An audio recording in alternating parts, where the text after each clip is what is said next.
আজকে আমি মিশো থেকে একটা অর্ডার করেছি, সেটা হচ্ছে ফেস ওয়াশ। তো জয়ের এই ফেস ওয়াশটা দেখা যাক কেমন এসছে। তো দেখো, এই যে আমার ডেলিভারিটা চলে এসছে, এখন আমি এটাকে আনবক্স করব আপনাদের সামনে।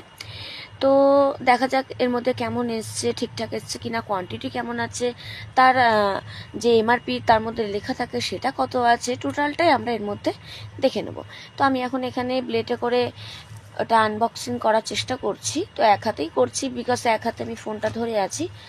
তো দেখো, এই যে খোলার পর এরকম একটা কাগজ বেরিয়ে এলো, যেটার মধ্যে আমার বিল টাইপ সব লেখা আছে। তো এর ভেতর থেকে আমি পার্সেলটা বের করে নিলাম। তো আমার বোনকে এখন এটা আমি দিয়ে দিচ্ছি, এটা আনবক্স করার জন্য। তো খুব সুন্দর একটা কাগজের মধ্যে মোড়ানো ছিল ফেস ওয়াশ দুটো, জয়ের নিম ফেস ওয়াশ যেটা, সেটা আমি এটা পেয়েছি 185-এ, মাত্র 185 টাকায় দুটো। কোয়ান্টিটি নিয়ে কোনো কথা হবে না, দেখতেই পাচ্ছ তোমরা, অনেক বড় ভালো কোয়ান্টিটি আছে। অ্যান্ড এটার দাম দাম দেখলে তোমার অবাক হয়ে যাবে যে এখার মধ্যে পার প্রাইস দেওয়া আছে 160, 160, বাট আমি এটাকে দুটোতে পেয়েছি 185 করে।